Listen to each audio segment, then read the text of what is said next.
আসসালামু আলাইকুম, সবাই কেমন আছেন? আশা করি আপনারা সবাই ভালো আছেন, সুস্থ আছেন। আমরা আজকে নার্সিং অ্যাডমিশনের বাংলা দ্বিতীয় পত্রের খুবই গুরুত্বপূর্ণ একটি টপিক নিয়ে আলোচনা করব, সেটি হচ্ছে সমাস। আমরা মূলত আজকে নবম দশম শ্রেণীর যে বাংলা ব্যাকরণ বোর্ড বই আছে, আমরা সেই বোর্ড বই থেকে এই সমাস অংশটুকু আলোচনা করব। কারণ আপনাদের নার্সিং এ সমাস থেকে যে সকল প্রশ্নগুলো এসে থাকে সেগুলো মূলত ক্লাস 9 এর উপর ভিত্তি করে হয়ে থাকে।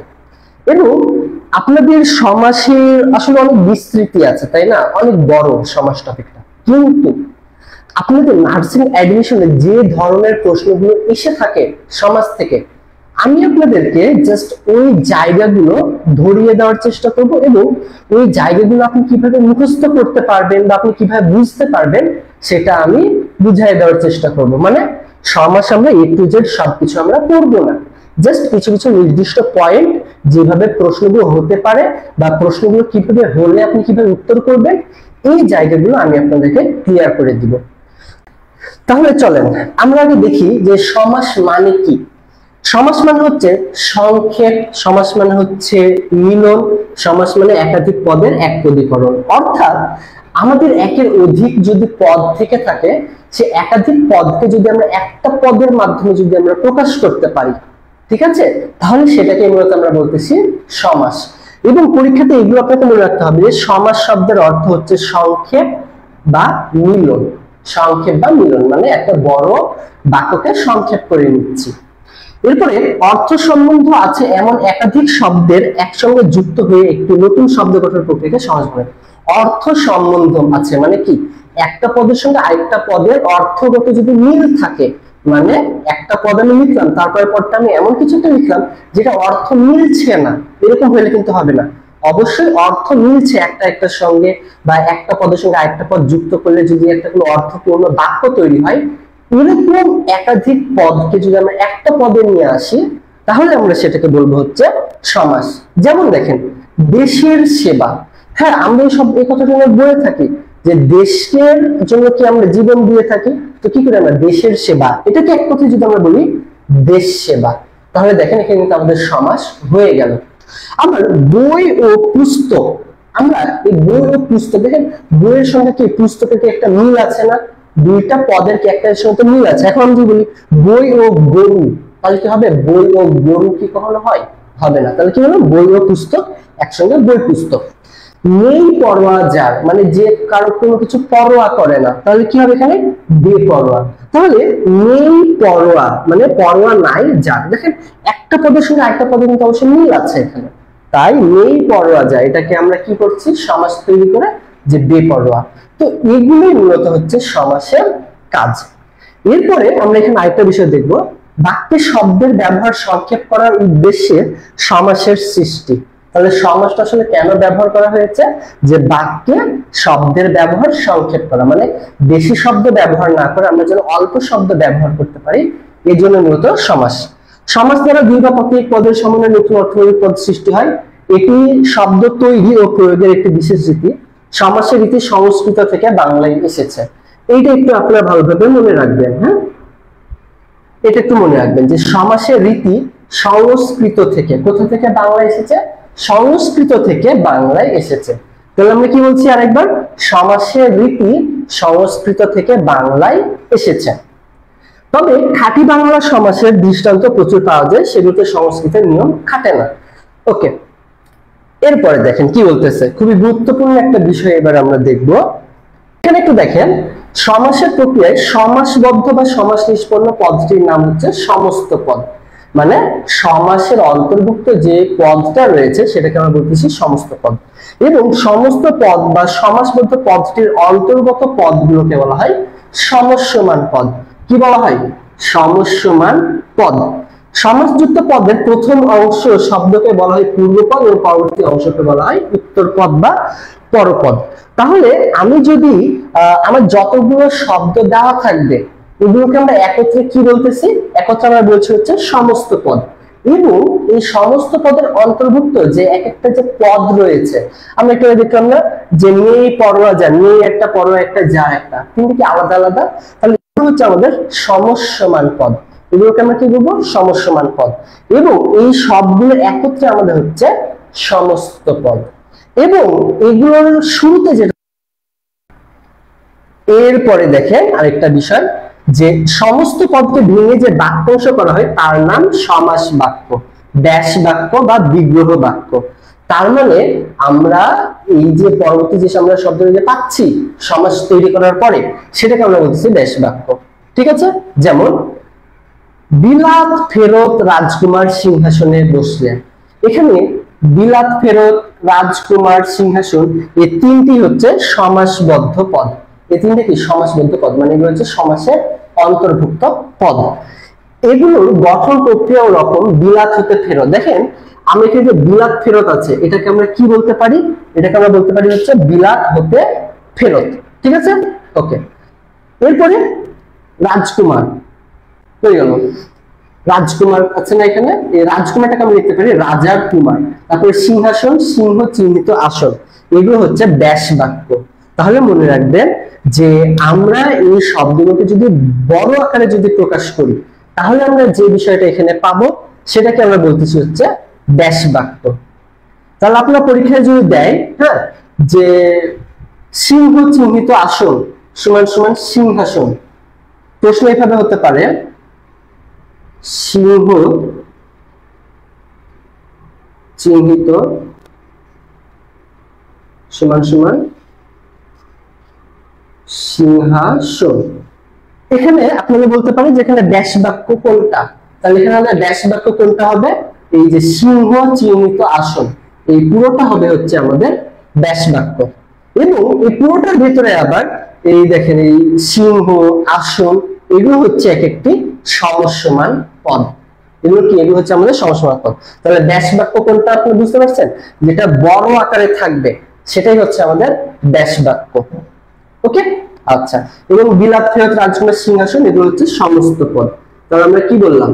যে সিংহাসন, এখানে সমস্ত পদ কোনটা? সমস্ত পদ হচ্ছে সিংহাসন। এবং আমি আলাদাভাবে যদি বলি যে সিংহ, আসন, তাহলে এগুলোকে আমরা কি বলবো? এগুলোকে বলবো হচ্ছে আমরা সমস্যমান পদ। তাহলে একটু পার্থক্যটা একটু ভালোভাবে বুঝেন। আমরা কি বললাম? সিংহ চিহ্নিত আসন সমান সমান সিংহাসন।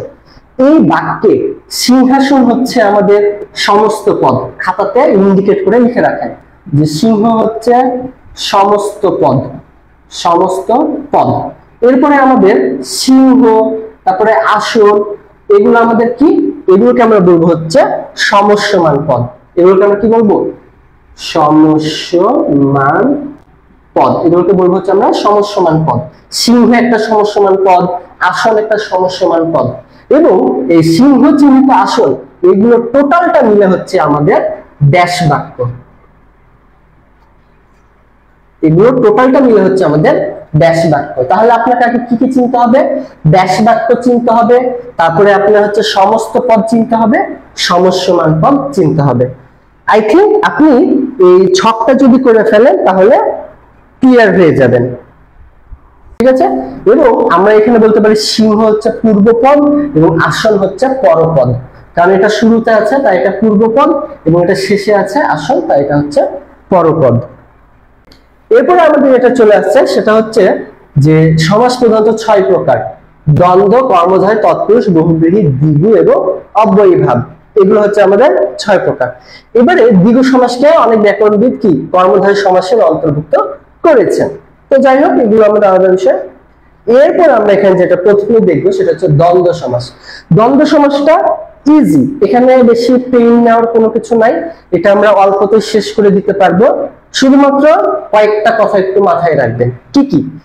যে সমাসে প্রত্যেকটি সমস্যমান পদের, দেখেন প্রতিটা ক্ষেত্রে কিন্তু এখন আমাদের এই ধরনের কথাগুলো উচ্চারিত হবে, সমস্যমান পদ, সমস্ত পদ, ঠিক আছে, ব্যাস বাক্য, এই ধরনের শব্দগুলো কিন্তু আমাদের উচ্চারণ হবে।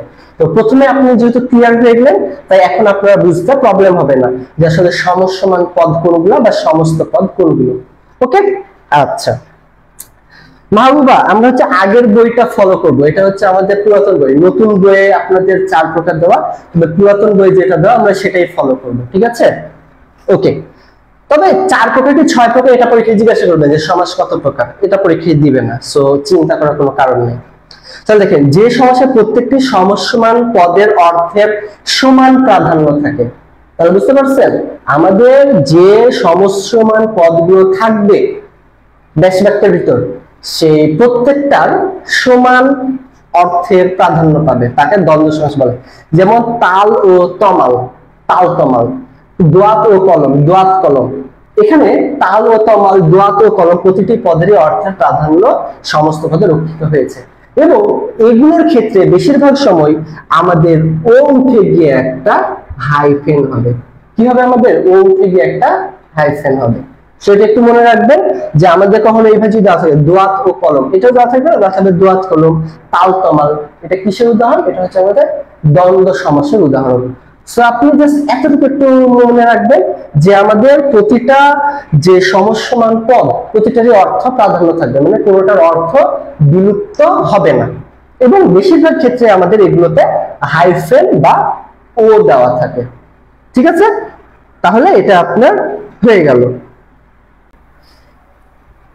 এরপরে দেখেন আমি যে কথাটা বললাম যে দ্বন্দ্ব সমাসের পূর্ববর্তী পরবর্তী সম্বন্ধ বোঝার জন্য ব্যাস বাক্যে এবং ও আর হাইফেন, ঠিক আছে, এই তিনটা অব্যয় পদ ব্যবহৃত হয়। যেমন মাতা ও পিতা, মাতা পিতা, এই ধরনের বিষয়গুলো আমাদের ব্যবহৃত হয়। এরপরে আমাদের এখানে কি আছে? মা বাপ, মাসি পিসি, দা কুমড়া, অহিনকুল, আই ব্যয়। এখানে একটা বিষয় দেখেন, আয় এবং ব্যয় কি বিপরীত শব্দ, জমা খরচ। তো এখানে একটা আমি কথা বলি, আপনারা এই যে মিলনার্থক শব্দকে বিরোধার্থক, বিপরীতার্থক, অঙ্গবাচক, সংখ্যাবাচক, সমার্থক শব্দকে, তারপর প্রায় সমার্থক, দুটি সবঞ্জকের দুটি ক্রিয়া, এগুলো আপনার মনে রাখার দরকার নেই। আপনি যে কাজটা করবেন সেটা হচ্ছে যে এই সাইডে আমাদের যে এক্সাম্পল গুলো দেওয়া আছে না দ্বন্দ্ব সমাসে, এই এক্সাম্পল গুলো আপনি একটু দেখে রাখবেন চোখে। আপনার তো কনসেপ্ট তো ক্লিয়ার আছে, তাই না, যে দ্বন্দ্ব সমাস মূলত কি বোঝায়, যে দুইটা পদেরই সমান অর্থ প্রাধান্য পাবে। মা বাবা, তো মায়ের অর্থ প্রাধান্য পাচ্ছে, বাবার অর্থ প্রাধান্য পাচ্ছে একই। তারপর জিন পরি, চা বিস্কুট, অভিনকুল, স্বর্গনরক, আই ব্যয়, জমা খরচ, তারপর বুক পিঠ, মাথা মুন্ড, নাক মুখ, অর্থাৎ এগুলো আমরা প্রাত্যহিক জীবনে ব্যবহার করে থাকি একটা একটার সঙ্গে মিলিয়ে। সো এগুলোকে আমরা বলবো হচ্ছে দ্বন্দ্ব সমাস। তাহলে দ্বন্দ্ব সমাসে কি আপনাদের কারো কোনো প্রবলেম হবে? আমাকে একটু বলেন তো এবার। এরপরে দেখেন অলুক দ্বন্দ্ব কি? যে দ্বন্দ্ব সমাসে কোনো সমসমান পদের বিভক্তি লোপ হয় না তাকে অলুক দ্বন্দ্ব বলে। যেমন দুধে ভাতে, জলে স্থলে, দেশে বিদেশে, হাতে কলমে। ঠিক আছে, তিন বা বহু পদে দ্বন্দ্ব সমাস হলে তাকে বহুব্রীহি দ্বন্দ্ব সমাস, তাকে বহুপদী দ্বন্দ্ব সমাস বলে। যেমন সাহেব, বিবি, গোলাম, হাত, পা, নাক, মুখ, চোখ ইত্যাদি। তো এগুলো আমরা অতটা মাথায় রাখবো না, আমরা জাস্ট এতটুকু মাথায় রাখবো যে অলুক দ্বন্দ্বটা আমাদের কি হবে, যেখানে কোন সমস্যার পদে বিভক্তির লোপ পাবে না। ঠিক আছে, অর্থাৎ শব্দতে আমাদের বিভক্তি কি যুক্ত থাকবে। তাহলে এটাকে আমরা বলতে পারি হচ্ছে অলুক দ্বন্দ্ব সমাস। তাহলে দ্বন্দ্ব সমাসটা আপনারা পারবেন, তার মানে 6 প্রকার ভিতরে 1 প্রকার আমাদের ডান। এবং আমি আরেকটা কথা বলে রাখি যে সমাজ থেকে খুব যে আহামরি কঠিন কঠিন যে প্রশ্ন হবে এরকমটা না। সমাজ টপিক থেকে ইদানিং প্রশ্ন কিছুটা কমিয়ে দিচ্ছে, এর আগে অনেক বেশি প্রশ্ন হতো, তবে বিগত বছরে সমাজ থেকে আসলে কোনো প্রশ্ন দেয়নি। সমাজের পরিবর্তে বাংলা প্রথম পত্র থেকে প্রশ্ন দিয়েছে। তো আপনারা যারা মনে করেন যে সমাজ টপিকটা মানে খুব বেশি কঠিন মনে হয়, আমি যেভাবে পড়াইয়ে দিচ্ছি এইভাবে পড়বেন অল্প অল্প করে, তাহলে হয়ে যাবে, অত বেশি প্রেশার নিতে হবে না। ওকে, আচ্ছা। এরপরে দেখেন আমরা যেটা নিয়ে আলোচনা করবো সেটা হচ্ছে কর্মধারয় সমাস। আগে কনসেপ্ট আমাদের বুঝতে হবে, কর্মধারয় সমাস কি? যেখানে বিশেষণ, বিশেষণ মানে কি? বিশেষণ বলতে বোঝায় যে দোষ, গুণ, অবস্থা, অর্থাৎ অ্যাডজেক্টিভ। ঠিক আছে, কোন পদের দোষ, গুণ, অবস্থা নির্দেশ করবে, সেটা হচ্ছে আমাদের বিশেষণ। তাহলে যেখানে বিশেষণ বা বিশেষণ ভাবাপন্ন পদের সাথে বিশেষ্য বা নাউন, বিশেষ্য বা বিশেষ্য ভাবাপন্ন পদের সমাস হয় এবং পরপদের অর্থ প্রধান রূপে প্রতীয়মান হয়, অর্থাৎ যে পদটা শেষে থাকে সেটার অর্থ যদি প্রধান হিসেবে এখানে প্রকাশ পায়, তবে আমরা এখানে বলবো কর্মধারয় সমাস। যেমন নীল যে পদ্ম, নীল পদ্ম, আমার এখানে বোঝানো হয়েছে যে পদ্মটা আসলে দেখতে কেমন, নীল। তার মানে আমার এখানে মেইন যে ক্যারেক্টার সেটা আমি কি বলতেছি, পদ্ম। তাহলে নীল যে পদ্ম, নীল পদ্ম। শান্ত অথচ শিষ্ট, শান্ত শিষ্ট। কাঁচা অথচ মিঠা, কাঁচা মিঠা। তাহলে এগুলোকে আমরা কি বলবো, এগুলো হচ্ছে আমাদের কর্মধারয় সমাস। এবং এখানে আরেকটা বিষয় আমাদের যে নীল যে পদ্ম, এখানে আমাদের পদ্মটা কি বিশেষ্য, মিলটা কি আমাদের বিশেষণ। আবার এখানে কাঁচা অথচ মিঠা, এখানে আমাদের কি বলতেছে যে আমটা কাঁচা অথচ মিষ্টি। সো আমাদের এখানে মিষ্টিটা এটাকে তার দোষগুণ অবস্থা বলতেছে। সো এইটা এই মিঠা এই অংশটা কিন্তু আমাদের আবার বিশেষণ ভাবাপন্ন হচ্ছে, ঠিক আছে, মানে বিশেষণ আমাদের একটা ভাব দিচ্ছে। তো এক্ষেত্রে আমাদের যেটা পরবর্তীতে থাকবে পরপদ, সেটার অর্থ প্রধান পাবে। তবে এখানে একটা বিষয় আছে, কিছু কিছু ক্ষেত্রে আপনি এক্সাম্পলের সঙ্গে কনসেপ্ট মিলাইতে পারবেন না। মানে আপনি যেটা ব্যাখ্যা যেটা আপনি পড়ছেন, ব্যাখ্যার সময় মানে ব্যাখ্যার সাথে এক্সাম্পল অনেক সময় মিল খাবে না। তাহলে কি করতে হবে, এটার জন্য আপনাকে কনসেপ্ট করতে হবে অল্প, প্র্যাকটিস করতে হবে বেশি বেশি। কেননা বেশিরভাগ ক্ষেত্রে আপনার প্রশ্নের সঙ্গে বা অপশন বা উদাহরণের সঙ্গে আপনার কনসেপ্ট বা ব্যাখ্যা মিলে না। সো এটার জন্য কি আপনাকে অল্প কনসেপ্ট মনে রাখতে হবে, বেশি বেশি প্র্যাকটিস করতে হবে সমাজ টপিক এমসিকিউ এর জন্য। ওকে, আচ্ছা, তাহলে দেখেন এরপর আমরা এখানে কি বলতেছি যে কর্মধারয় সমাস কয়েক প্রকারে সাধিত হয়। এই যে কয়েক প্রকারে যে সাধিত হয়, এগুলোতেই মূলত ঝামেলাটা পাকিয়ে থাকে। তো আরেকটা কথা বলি যে এখানে যে কি কি হয়, দুটি বিশেষণ পদ একটি বিশেষণকে বোঝালে, এগুলো আপনার পড়ার দরকার নেই, এগুলো আপনার পড়া দরকার, জাস্ট কনসেপ্টটুকু মনে রাখবেন। এরপর আপনি পড়বেন যে চালাক সেই চতুর, চালাক চতুর, তারপরে যিনি জজ তিনি সাহেব, জজ সাহেব, এগুলো হচ্ছে আমাদের কর্মধারয় সমাস, ঠিক আছে। ওকে, এরপর আমাদের কি বলতেছে, আগে ধোয়া পরে মোছা, ধোয়া মোছা। তারপরে আমাদের কি বলতেছে, মহাকীর্তি, মহতি যে কীর্তি, মহাকীর্তি। তারপর সুন্দরী যে লতা, সুন্দর লতা। এখন আপনার কি বলতে পারে যে সুন্দর লতা বা সুন্দরী যে লতা সমান সমান সুন্দর লতা, এটা কোন সমাসের উদাহরণ, পরীক্ষাতে এইভাবে দিতে পারে। এখন কথা হলো ভাই আমি তো কনসেপ্ট তো পড়েছি যে আমার বিশেষণ সঙ্গে বিশেষণের কি থাকবে, একটা মিল থাকবে, তাই না, এবং এক্ষেত্রে পরপদের অর্থ প্রধান রূপে পাওয়া যাবে। আচ্ছা, এতটুকু কনসেপ্ট যারা মনে রাখলাম, এবারে এখানে একটু দেখি তো কি হয়। দেখেন এখানে আমাদের কি বলতেছে যে মহতি যে কীর্তি, মহাকীর্তি, তার মানে এখানে আমাদের যে কীর্তি সেটা হচ্ছে মহান। তাহলে আমরা এখানে কি পরের যে পদ সেটার অর্থ কি প্রধান পাচ্ছে। আবার এখানে আমাদের কি বলতেছে, আগে ধোয়া পরে মোছা, ধোয়া মোছা। সো এক্ষেত্রে আমাদের মূল উদ্দেশ্যটা কি এখানে বোঝা যাচ্ছে, ধোয়া মোছা। আমরা কোনো জিনিস আগে ধুচ্ছে পরে মোছা, আগে ধোয়া পরে মোছা। এখানে কিন্তু আমাদের শিখাই কিন্তু আমরা যে ব্যাখ্যাটা আমরা যেটা পড়লাম, হ্যাঁ, যে কর্মধারয় সমাসটা কাকে বলে, এখানে কিন্তু এটা পারা যাচ্ছে না। সেই জন্য আপনাদেরকে বেশি বেশি কি করতে হবে, প্র্যাকটিস করতে হবে। প্র্যাকটিস ছাড়া সেভাবে এটা অ্যান্সার করা কষ্টকর। ওকে, এবং এক্ষেত্রে আমি যে এমসিকিউ পিরিয়ড, এমসিকিউ পিরিয়ডটা বেশি বেশি প্র্যাকটিস করতে হবে। এবং এই বইয়ে যে এক্সাম্পল গুলো দেওয়া আছে, অধম যে নর, নরাধম, এগুলো আপনাকে প্র্যাকটিস করতে হবে, ঠিক আছে। এরপরে আমরা এখানে যে বিষয়টা দেখবো যে কর্মধারয় সমাসের প্রকারভেদ। কর্মধারয় সমাস কয়েক প্রকার, সেটা হচ্ছে মধ্যপদলোপী, উপমান, উপমিত এবং রূপক কর্মধারয় সমাস। এই জায়গাটা থেকে আপনার পরীক্ষা যেটা বেশি আসে সেটা হচ্ছে এই উপমান কর্মধারয় এবং উপমিত কর্মধারয়। এই দুইটা বিষয় পরীক্ষাতে কি করে, বেশি দেয়। সেজন্য আপনার এই জায়গাটা একটু ভালোভাবে খেয়াল করবেন যে মধ্যপদলোপী, মধ্যপদলোপী, লোপী মানে কি লোপ পাওয়া, আর মধ্যপদ মানে কি মাঝের পদ। তাহলে মধ্যপদলোপী কর্মধারয় মানে কি হবে, যে মাঝের পদ বা ব্যাসবাক্যের মধ্যপদে লোপ পাবে, সেটাকে আমরা বলবো মধ্যপদলোপী। যেমন সিংহ চিহ্নিত আসন, আমাদের কি হলো সিংহাসন। তাহলে দেখেন এখান থেকে চিহ্নিত কথাটা আমাদের উঠে গেল। তাহলে দেখেন কি হলো সিংহাসন। সাহিত্য বিষয়ক সভা, সাহিত্য সভা। স্মৃতি রক্ষার্থের সৌধ, স্মৃতিসৌধ। তাহলে এগুলো হচ্ছে আমাদের মধ্যপদলোপী কর্মধারয় সমাস। তাহলে আপনার এগুলো ক্লিয়ার যে মধ্যপদলোপী কর্মধারয় সমাসটা কি বুঝছেন। এবং এক্ষেত্রে আপনি আরেকটা বিষয় মাথায় রাখবেন, আপনার পরীক্ষাতে এইভাবে দিতে পারে যে সিংহ চিহ্নিত আসন সমান সমান সিংহাসন, এটা কোন সমাস। আপনার এখানে মধ্যপদলোপী না দিয়ে একটা অপশনে শুধু থাকবে কর্মধারয় সমাস। এখন কথা হলো আপনি একটা বিষয় তখন মনে রাখবেন যে আচ্ছা আমাদের এখানে ব্যাসবাক্যে কি ছিল, চিহ্নিত কথাটা ছিল, চিহ্নিত কথাটা কি আবার উঠে গেছে। তো কোনো কিছু যদি উঠে যায়, মাঝের পদ যদি আমাদের বিলুপ্ত হয়ে যায়, তাহলে আমরা জানি মধ্যপদলোপী কর্মধারয়। তার মানে আমাদের এটা নিশ্চয়ই কর্মধারয় সমাসই হবে। সো আপনার পরীক্ষায় যদি এইভাবে দেয় যে সিংহ চিহ্নিত আসন এটা কি সমাস, তাহলে আপনি উত্তর করবেন কর্মধারয় সমাস। কি উত্তর করবেন? কর্মধারয়। কারণ এখানে আমরা মাঝের পদটা লোপ পাইছি, আর মাঝের পদটা লোপ পেলে কি সেটা মধ্য পদলোপী কর্মধারয়। তো মধ্য পদলোপী যেহেতু অপশনে নাই, সেহেতু আমাদের কর্মধারয় সমাস। এই বিষয়টা আপনি বুঝতে পেরেছেন কি? আমাকে একটু বলেন। এটা কিন্তু পরীক্ষাতে অনেক বেশি আসতে দেখা যায়, সিংহ চিহ্নিত আসন, তারপর হচ্ছে স্মৃতি রক্ষার্থে সৌধ, স্মৃতিসৌধ।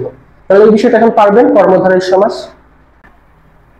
এবং দেখেন এই সিংহাসন, এই সিংহাসন বা সিংহ চিহ্নিত আসন, এখানে আমাদের মূল অর্থটা আসলে কি? আমার এখানে মূল অর্থটা আমি একটা আসনকে আমি বুঝাতে চাচ্ছি। তো আমার এই বাক্যের কার অর্থ প্রধান পাচ্ছে? আসন, অর্থাৎ পরপদটা প্রাধান্য পাচ্ছে। তাহলে এই সিংহ চিহ্নিত আসন সমান সিংহাসন, এক্ষেত্রে আমাদের পরের পদ যেহেতু প্রাধান্য পাচ্ছে, সেহেতু এটা আমাদের কি হচ্ছে? কর্মধারয় সমাসই হচ্ছে।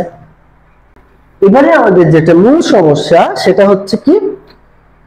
উপমান কর্মধারয় সমাস এবং উপমিত কর্মধারয় সমাস। ভুলায় ফেলা যাবে না বিষয়টা। দেখেন উপমান কর্মধারয় সমাস কি বলতেছে? উপমান অর্থ তুলনীয় বস্তু। তুলনীয় বস্তু মানে যে বস্তুটার আমরা তুলনা করে থাকি, সেটাকে আমাদের বলা হচ্ছে উপমান কর্মধারয়। এবং উপমিত কর্মধারয় হচ্ছে সাধারণ গুণের উল্লেখ না করে উপমেয় পদের সাথে উপমানের যে সমাস হয়। সো আপনি কি উপমান কর্মধারয়টাকে বুঝেন কি বলতেছে? প্রত্যক্ষ কোনো বস্তুর সাথে পরোক্ষ কোনো বস্তু তুলনা করলে প্রত্যক্ষ বস্তুটিকে বলা হয় উপমেয়। প্রত্যক্ষ বস্তুটিকে কি বলা হয়? উপমেয় বলা হয়। মানে যেটা আমার কাছে এখন আছে বা যেটা আমার চোখের সামনে আছে, সেটার সঙ্গে আমি আমার কল্পনার কোনো কিছু যদি আমি মানে কম্পেয়ার করি, তুলনা করি, তাহলে যেটা আমার চোখের সামনে আছে সেটা হচ্ছে আমার উপমেয়। সেটা কি আমার উপমেয়। আর যার সঙ্গে তুলনা করা হচ্ছে মানে যেটা আমার কল্পনায় আছে, সেটাকে হচ্ছে আমাদের বলা হয় উপমান। তাহলে উপমান ও উপমেয়ের একটি সাধারণ ধর্ম থাকবে, যেমন দেখেন ন্যায়। এই ন্যায় কথাটা আমাদের থাকবে। তাহলে আমরা এখানে কি বলছি? দেখেন ভ্রমরের ন্যায় কৃষ্ণকেশ। তাহলে আমি একটা আমার সামনে কৃষ্ণকেশ বা আমি একটা কেশ বা চুল আমি দেখতে পাচ্ছি, আমি যদি তুলনা করলাম কিসের সঙ্গে? ভ্রমরের সঙ্গে। আমি বললাম ভ্রমরের ন্যায় কৃষ্ণকেশ, তাহলে আমার কি হলো? ভ্রমর কৃষ্ণকেশ। এখানে ভ্রমর হচ্ছে আমার উপমান এবং কেশ হচ্ছে উপমেয়। কারণ কেশটা আমার সামনে আছে, যেটা সামনে থাকবে সেটা হচ্ছে আমার উপমেয়, আর যেটা আমার কল্পনায় থাকবে সেটা হচ্ছে আমার উপমান। এবং বেশিরভাগ ক্ষেত্রেই উপমান কর্মধারয় সমাসে বাক্যের মাঝে আমাদের থাকবে ন্যায়। কি থাকবে? আমাদের ন্যায় থাকবে। ওকে। এবং সাদিয়া রহমান পরীক্ষা কি এত কিছু চিন্তা শুরু করবো? সবকিছু হচ্ছে প্র্যাকটিসের বিষয়। পরীক্ষার হলে আপনার মনে তখনই আসবে যখন আপনি বেশি বেশি প্র্যাকটিস করবেন। প্র্যাকটিস করতে হবে আপনাকে বেশি বেশি। আজকে পড়লেন, পড়ার পরে যদি আপনি লাস্ট যদি অ্যাডমিশন যদি পরীক্ষা দেন তাহলে তো পারবেন না। আজকে পড়লেন, এক সপ্তাহ পরে এটা আপনাকে রিভাইজ করতে হবে, 2 সপ্তাহ পরে আবার রিভাইজ করতে হবে, প্রতিনিয়ত রিভাইজ করতে হবে। ঠিক আছে? রিভাইজের পর রিভাইজ, রিভাইজ ছাড়া পারা যাবে না। ওকে, তাহলে আমরা এটা বুঝতে পারলাম। এবার কি বলতেছে দেখেন যে সাধারণ ধর্মবাচক পদের সাথে উপমাবাচক পদের যে সমাস হয় তাকে উপমান কর্মধারয় সমাস বলা হয়। যেমন তুষারের ন্যায় শুভ্র, তুষার শুভ্র, অরুণের ন্যায় রাঙা, অরুণ রাঙা। মানে আপনি আপনার চোখের সামনে এমন কিছু একটা দেখতে পাচ্ছেন যেটা অনেক রঙিন, তখন আপনি যে কথাটা বললেন যে অরুণের ন্যায় রাঙা, মানে এই যেটা যে রঙিন, কিসের মতো রঙিন? অরুণের মতো। মানে আপনার কল্পনায় অরুণ আছে বা আপনি কোথাও দেখেছিলেন অরুণ জিনিসটা কি, সো আপনি তখন আমাকে বলতেছেন যে অরুণের ন্যায় রাঙা, এই যে জিনিসটা দেখছো এটা হচ্ছে অরুণের ন্যায় রাঙা। তাহলে আমরা এখানে কি বললাম? ন্যায় কথাটা বললাম। সো এটা আমাদের হবে হচ্ছে উপমান কর্মধারয় সমাস। এরপর আমরা একটু আসি যে উপমিত কর্মধারয়। সাধারণ গুণের উল্লেখ না করে উপমেয় পদের সাথে উপমানের যে সমাস হয় তাকে উপমিত কর্মধারয় বলে। এক্ষেত্রে সাধারণ গুণটিকে অনুমান করে নেওয়া হয়। এই সমাসে উপমেয় পদটি পূর্ব বসে। উপমেয় মানে কি? যেটা আপনার চোখের সামনে আছে, এটা শুধু মনে রাখবেন, লিখে রাখেন। যেটা আমার চোখের সামনে আছে সেটাকে আমি বলবো হচ্ছে উপমেয়। চোখের সামনে যেটা আছে সেটাকে আমি কি বলবো? উপমেয় বলবো। তাহলে দেখেন যে কি বলতেছে যে উপমেয় পদটি পূর্বে বসে। যেমন মুখ চন্দ্রের ন্যায়, আমার যে আপনার মুখটা দেখে বা একটা ছোট বাচ্চার মুখটা দেখে তার দাদারি বলতেছে যে মুখ চন্দ্রের ন্যায়, মানে এই বাচ্চাটার যে মুখ সেটা চাঁদের মতো। তাহলে চোখের সামনে কি আছে? মুখ আছে। মুখ যেহেতু আমাদের সামনে আছে, উপমা যদি আমাদের সামনে থাকে তাহলে সেটাকে আমরা বলতেছি হচ্ছে উপমিত কর্মধারী সমাস। কি বলতেছি আমরা? উপমিত কর্মধারী সমাস। এরপরে দেখেন পুরুষ সিংহের ন্যায়, সিংহ পুরুষ। ঠিক আছে, ওকে। তাহলে আমাদের এখানে আসলে আমরা কাকে বলতেছি? যে পুরুষটা সিংহের মতো। ঠিক আছে, সো এই হচ্ছে মূল ঘটনা। এটাকে আমরা বলবো হচ্ছে উপমিত কর্মধারী সমাস। ঠিক আছে, তাহলে আপনারা এই উপমান এবং উপমিত এই কনসেপ্টটুকু কি বুঝতে পারলেন? আমাকে একটু বলেন তো। এটা একটু আমাকে আপনারা বলেন যে এটা আপনারা বুঝতে পারলেন। তাহলে আমরা এখানে কি কি বিষয় দেখতে পেলাম? যে উপমান কর্মধারায় আমাদের ন্যায় থাকবে বাক্যের মাঝে, উপমিততা থাকবে বাক্যের শেষে, এবং যেটা চোখের সামনে দেখা যায় সেটা হচ্ছে উপমানে থাকবে বাক্যের শেষে। ঠিক আছে, যেটা চোখের সামনে দেখায় সেটা থাকবে বাক্যের শেষে, আর উপমিততা থাকবে বাক্যের শুরুতে। এই কথাগুলো একটু নিজের মতো করে সাজিয়ে গুছিয়ে লিখতে হবে, তাহলে মনে থাকবে কনসেপ্টটা। ঠিক আছে, ওকে।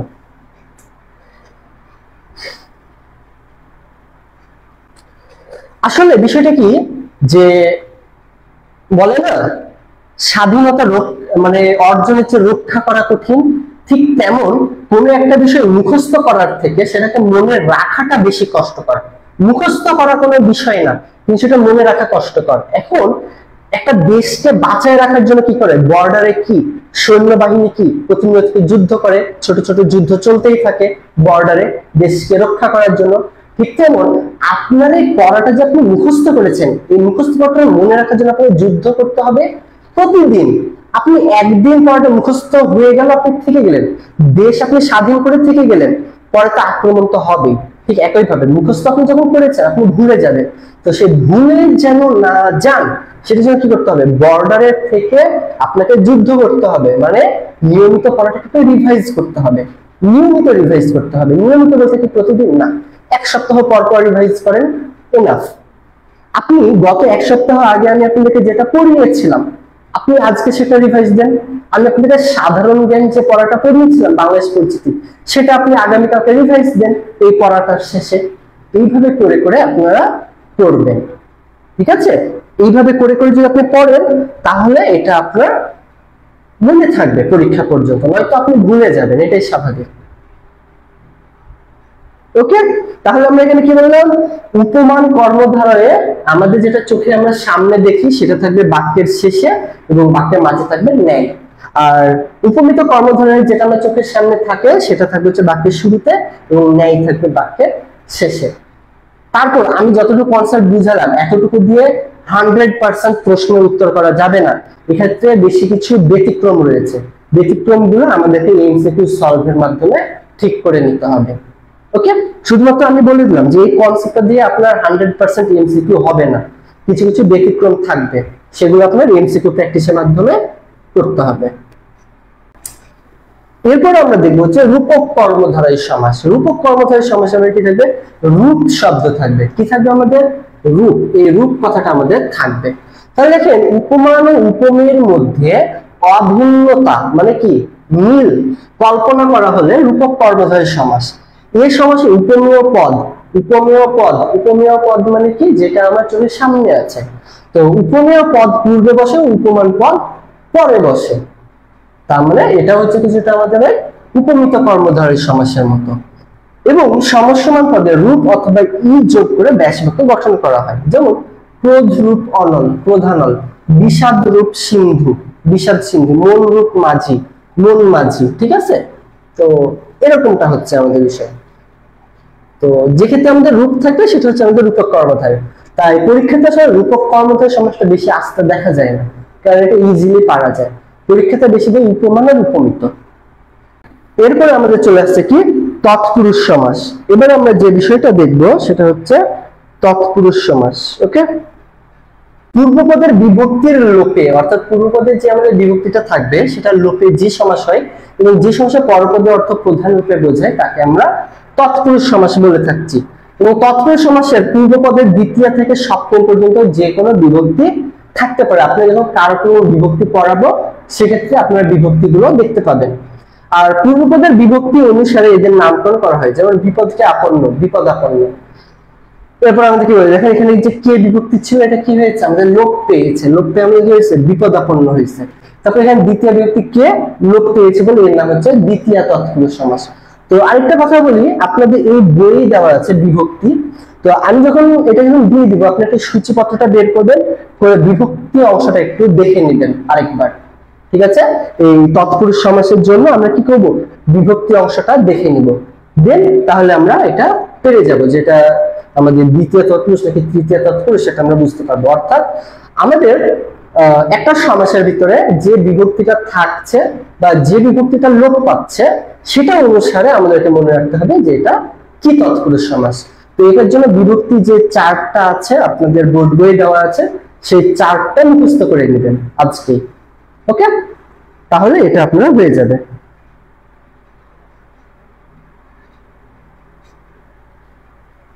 ওকে, এরপরে এখানে কি বলতেছে দেখেন, যে তৎপুরুষ সমাস 9 প্রকার, দ্বিতীয় তৃতীয় চতুর্থ পঞ্চম ষষ্ঠ সপ্তমী, 9 তৎপুরুষ, উপপদ এবং অলুক তৎপুরুষ সমাস।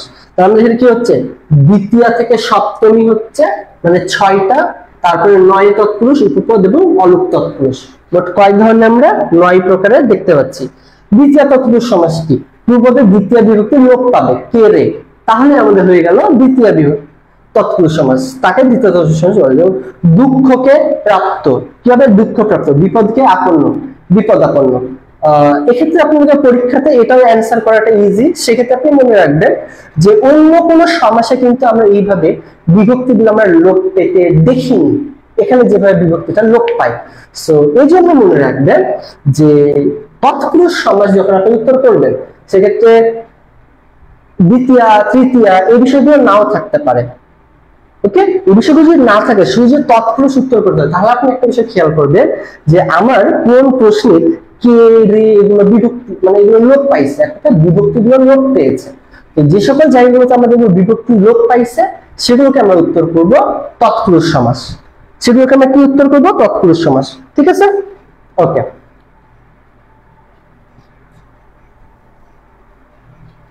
এরপর দেখেন এখানে কি বলতেছে, ব্যতিক্রম, সেটা হচ্ছে ব্যক্তি অর্থ দ্বিতীয় তৎপুরুষ সমাস হয়। যেমন চিরকাল ব্যাপিয়া সুখী, চিরসুখী। তারপর হচ্ছে গা ঢাকা, রথ দেখা, তারপর বীজ বোনা, ভাত রাঁধা, ছেলে ভুলানো, তারপর নভেল পড়া, এগুলো হচ্ছে আমাদের দ্বিতীয় তৎপুরুষ সমাসের অন্তর্ভুক্ত, যেটা আমাদের মানে কনসেপ্টের সঙ্গে কোনো মিল নাই। সো এই ধরনের এক্সাম্পল গুলো আপনাকে করতে হবে, বুঝতে পারছেন? ওকে, এটা তৃতীয় তৎপুরুষ কি, যে দ্বারা দিয়ে কর্তৃক ইত্যাদি লোপ পাবে। যেমন মন দিয়ে গড়া, মন গড়া, শ্রম দ্বারা লব্ধ, শ্রম লব্ধ। এই বিষয়গুলো আপনাকে প্র্যাকটিসে রাখতে হবে, ঠিক আছে? তাহলে কি হলো, এটা চতুর্থ তৎপুরুষ কি, মানে এক কথায় যে বিভক্তি আমার লোপ পাচ্ছে সেই নাম অনুসারে সেই তৎপুরুষ সমাস, দ্যাটস ইট, এটাই।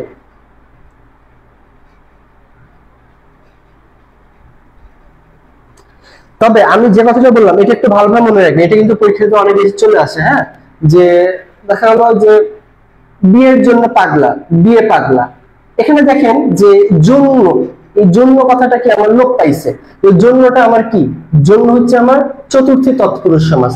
তো এই জন্য এটা আমরা অন্য কোন সমাস কি আমরা কি দেখেছি, দেখিনি কিন্তু আমরা। এটা কোথায় আছে জন্য, এটা হচ্ছে আমাদের বিভক্তিতে আছে। সো আমার এই সমস্যা কিন্তু জন্য কথাটা যেহেতু লোপ পেয়ে যাচ্ছে, তাহলে এটা অবশ্যই হবে হচ্ছে আমাদের তৎপুরুষ সমাস, এবং এটা অবশ্যই চতুর্থ। মানে আপনি যদি তৎপুরুষ সমাস যদি আপনি পারতে চান, আপনার প্রথম কাজ হবে বিভক্তি পারা, বিভক্তিগুলো আপনি চিনে ফেলেন, তারপর আপনি এবার চলে আসবেন এই তৎপুরুষ সমাসে, এবং তারপর আপনি চিন্তা করবেন যাচ্ছে এই বিভক্তিগুলো লোপ পাচ্ছে মানে এই সমাস, আর বিভক্তি লোপ পেয়ে যাচ্ছে মানে আমাদের এটা তৎপুরুষ সমাস, এটা একটু মনে রাখবেন। এরপর 9 তৎপুরুষ সমাসে কি থাকবে, নাবাচক 9 অব্যয় থাকবে।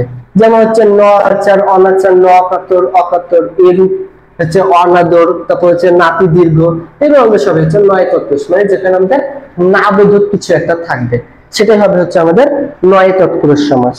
ওকে, এরপরে আমরা এখানে যেটা দেখব সেটা হচ্ছে উপপদ তৎপুরুষ সমাস। উপপদটা কি? যে পদের পরবর্তী ক্রিয়ামূলের সঙ্গে কৃত প্রত্যয় যুক্ত হয় সে পদকে আমাদের উপপদ বলে। কৃদন্ত পদের সঙ্গে উপপদের যে সমাস হয় তাকে বলা হয় উপপদ তৎপুরুষ সমাস। যেমন জলে চড়ে যা, জলচর, জল দেয় যে, জলদ, পঙ্কে জন্মে যা, অর্থাৎ এখানে আমাদের বেশিরভাগ ক্ষেত্রে যা যে কথাটা থাকবে সেটাকে আমরা বলবো হচ্ছে উপপদ তৎপুরুষ সমাস। ঠিক আছে, মানে কি বলতেছে যে ক্রিয়ামূলের সঙ্গে কৃত প্রত্যয় যুক্ত থাকবে, মানে তো যা যে এগুলো আমাদের যুক্ত থাকছে, তাহলে সেটাকে আমরা বলতেছি হচ্ছে উপপদ তৎপুরুষ সমাস। হ্যাঁ, যেমন পকেট মারে যে, পকেট মার, তো এখানে যে যা, তাহলে আপনি একটু শর্টকাটে লিখে রাখেন যে উপপদ তৎপুরুষ সমাসে আমাদের যে যা এগুলো থাকবে, তাহলে সেটাকে আমরা বলবো হচ্ছে উপপদ তৎপুরুষ সমাস। ওকে, তাহলে আমরা কি বলবো যে যা, এটাকে আমরা কি বলবো? উপপদ তৎপুরুষ সমাস। বুঝতে পারছেন? কি বলবো এটাকে আমরা? উপপদ তৎপুরুষ সমাস। ওকে, এরপর এখানে আমরা যে বিষয়টা দেখবো সেটা হচ্ছে অলুক তৎপুরুষ সমাস। এটা কি? যে তৎপুরুষ সমাসে পূর্বপদের দ্বিতীয়াদি বিভক্তি লোপ হয় না তাকে অলুক তৎপুরুষ সমাস বলে। যেমন গায়ে পড়া, গায়ে পড়া, তারপর ঘিয়ে ভাজা, কলে ছাটা, মানে পরবর্তী যে গুলো আমাদের আছে না, এই পূর্বপদের দ্বিতীয়াদি বিভক্তি, মানে পূর্বপদে যে এ বিভক্তি আছে না, তারপর এখানে এ বিভক্তি আছে, এখানে এ বিভক্তি, তো এইগুলো মূলত আমাদের সাথে লোপ পায় না, এটাকে আমরা বলবো হচ্ছে অলুক তৎপুরুষ সমাস। সো জাস্ট আপনি ছোট করে লিখে রাখবেন যে অলুক তৎপুরুষ সমাস, ওখানে লিখবেন যে দ্বিতীয় বিভক্তি লোপ পায় না, মানে যা থাকে তাই। ঠিক আছে, আমাদের এদিকে ব্যাস বাক্যে যা থাকে সমাস তৈরি করলেও একই থাকে, মানে কোনো কিছু লোপ পায় না, তাহলে সেটাকে আমরা বলবো হচ্ছে অলুক তৎপুরুষ সমাস। এরপরে আমরা যে বিষয়টা দেখবো সেটা হচ্ছে বহুব্রীহি সমাস। বহুব্রীহি সমাসে কি বলতেছে? যে সমাসে সমস্যমান পদগুলো, সমস্যমান মানে কি? ব্যাস বাক্যের ভেতরে যতগুলো পদ থাকবে প্রত্যেকে হচ্ছে সমস্যমান পদ। এই পদগুলো কোনটির অর্থ যদি না বুঝিয়ে অন্য কোনো পদকে বোঝায় তাকে আমরা বলবো বহুব্রীহি সমাস। যেমন কি বহুব্রীহি আছে যার, বহুব্রীহি, আচ্ছা এখানে বহু কিংবা ব্রীহি কোনটির অর্থ প্রধান নেই, যার বহু ধান আছে এমন লোককে বলছে। যাই হোক, এটা বাদ দেন, আমরা আরো দেখি যে বহুব্রীহি সমাসে সাধারণত যার, যাতে ইত্যাদি শব্দ ব্যাস বাক্য রূপে ব্যবহৃত হয়। তাহলে বহুব্রীহি সমাসে কি ব্যবহৃত হচ্ছে? যার এবং যাতে, এটা লিখে নেবেন খাতায়।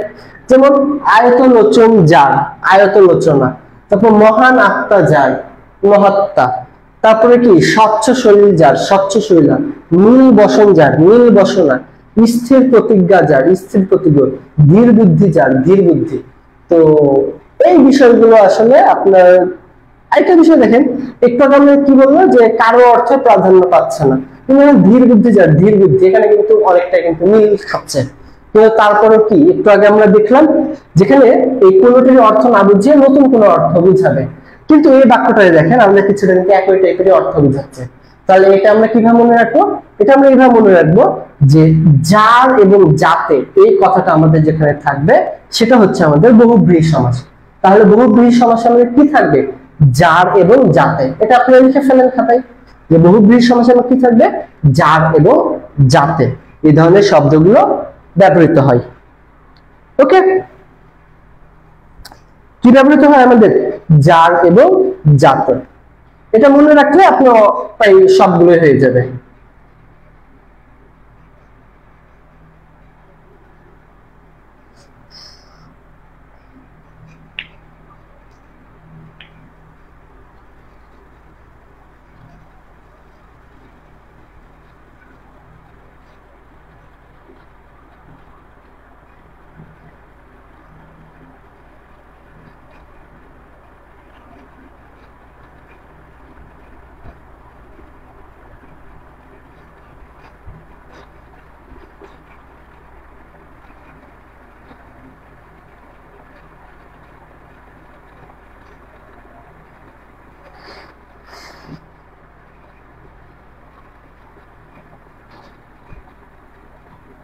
আপনাদের এখানে যেগুলো আছে না বহুব্রীহি সমাসে, যেগুলো এখানে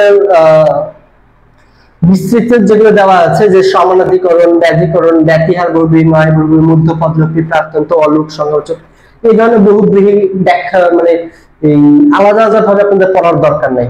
ঠিক আছে, জাস্ট আপনি বহুব্রীহি কনসেপ্টটুকু মনে রাখবেন তাহলেই হবে। এগুলো থেকে এই ডিটেলস আসে না যে এটা কি বহুব্রীহি, এই ধরনের প্রশ্ন খুব বেশি হয় না। ওকে, সো এই জায়গাগুলো স্কিপ করেন, প্রবলেম নেই। জাস্ট আপনি এক্সাম্পল গুলো ভালোভাবে মনে রাখবেন তাহলে হবে।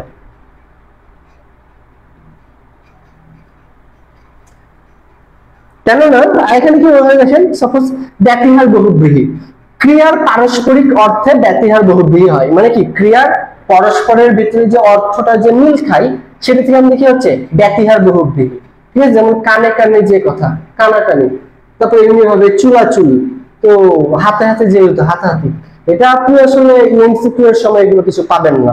ঠিক আছে, এগুলো আপনি এইভাবে পাবেন না। সো এইগুলো আপনার এইভাবে ডিটেইলস পড়ার দরকার নেই, এটা মাথা নষ্ট হবে। এরপর আমাদের দ্বিগু সমাস, অব্যয়ীভাব সমাস, এগুলো একটু দেখে নিই। যে সমাহার বা সমষ্টি বা মিলন অর্থে সংখ্যাবাচক শব্দের সঙ্গে বিশেষ্য পদের যে মিল, মানে সংখ্যার সঙ্গে বিশেষ্য, জাস্ট এতটুকু লিখে রাখেন, যেখানে আমাদের সংখ্যাবাচক পদ থাকবে সেটাই। যেমন তিল কালের সমাহার ত্রিকাল, চৌরাস্তার সমাহার চৌরাস্তা, এটা পরীক্ষাতে আসে, এটা জাস্ট দ্বিগু সমাস, এটা খুবই ইজি। তাহলে দ্বিগু সমাস সমান মনে রাখেন যে সংখ্যাবাচক শব্দের সঙ্গে বিশেষ্য পদের যে সমাস সেটাই হচ্ছে দ্বিগু সমাস। এতটুকু জানলে আপনার হবে, দ্বিগু সমাস থেকে কঠিন কিছু না। তৎপুরুষ সমাসের প্রকারভেদ থেকে কোশ্চেন হবে। তৎপুরুষ সমাসের দ্বিতীয় তৎপুরুষ নাকি তৃতীয় তৎপুরুষ, এখানে আমাদের এটা কোশ্চেন হবে, সেজন্য আপনাকে আলাদাভাবে যে দ্বিতীয় তৃতীয় যে বিভক্তি এগুলো আপনার করতে হবে, এখান থেকে আলাদাভাবে প্রশ্ন হয়। ঠিক আছে, ওকে। সো এইটা আমাদের কি বলছে, দ্বিগু সমাসে যে সংখ্যার শব্দ সহ বিশেষ্য পদের যে সমাস সেটাই হচ্ছে দ্বিগু সমাস, শেষ। ঠিক আছে, এখানে আমাদের যে কোনো ধরনের সংখ্যা থাকবে, ক্লিয়ার? আচ্ছা, দ্বিগু সমাসে কিছুই নাই। আর অব্যয়ীভাব সমাস, অব্যয়টা আমাদের অনেক জায়গাতে ব্যবহৃত হচ্ছে, এখানে অব্যয়ীভাব সমাসটা এই ক্ষেত্রে আর এক্সাম্পল জাস্ট এটা প্র্যাকটিস হবে, এখানে কনসেপ্ট কিছু মনে রাখার দরকার নেই। তবে এক্ষেত্রে একটা বিষয় মনে রাখতে পারেন যে এই অব্যয়ীভাব সমাসের কি হচ্ছে যে অব্যয়ের অর্থ প্রাধান্য পাচ্ছে, যেখানে আমাদের অব্যয়ের অর্থ প্রাধান্য পাবে সেটাই হচ্ছে আমাদের অব্যয়ীভাব সমাস। যেমন এখানে কি বলতেছে, মরণ পর্যন্ত, আমরণ, মানে কেউ যদি বলা হয় যে আমরণ আমি এই দেশের জন্য লড়ে যাব, আমরণ মানে মরা আগ পর্যন্ত, তার মানে তার কথা দেশে কি হয়েছে, মরণের আগে পর্যন্ত সে লড়াই করে যাবে। তো এই আগে পর্যন্ত এই কথাটা কিন্তু এখানে বেশি হাইলাইট হচ্ছে, তাই না, যে মরণের আগে পর্যন্ত সে কাজটা করে যাবে। তার মানে এই ক্ষেত্রে আমাদের যেহেতু অব্যয়ের অর্থ যেহেতু প্রাধান্য পাচ্ছে, যে আগে পর্যন্ত পর্যন্ত যেহেতু আমাদের প্রাধান্য পাচ্ছে, সেজন্য আমরা এটাকে বলবো অব্যয়ীভাব সমাস। এবং এই ক্ষেত্রে দেখেন কি হয়, কণ্ঠের সঙ্গে উপকণ্ঠ, কুলের সঙ্গে উপকূল, ঠিক আছে, দিন দিন প্রতি, মানে এই ধরনের যে, তারপর ক্ষণ ক্ষণ অনুক্ষণ, মানে শুরুর দিকে কিছু আমাদের অব্যয় আবার যুক্ত হয়ে যায়। সো এই হচ্ছে এখানে আমাদের মূল ঘটনা অব্যয়ীভাব সমাসে।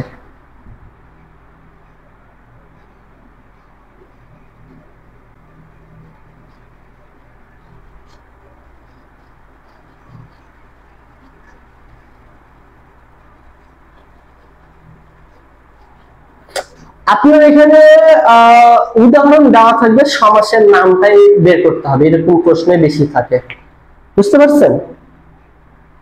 এই হচ্ছে আপনাদের সমাসের বেসিক বিষয়টা।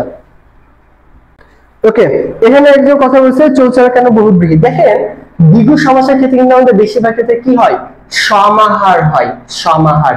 তো যে যাতে আমাদের দেখেন যে তিন কালের সমাহার, চার রাস্তার সমাহার, চৌরাস্তা, তো সমাহার বিষয়টা যেখানে থাকবে সেটা হচ্ছে আমাদের দ্বিগু সমাস। ঠিক আছে, সমাহার যে যাতে থাকবে সেটা হচ্ছে আমাদের দ্বিগু সমাস, এটা মনে রাখবেন। ওকে, আচ্ছা, ওকে।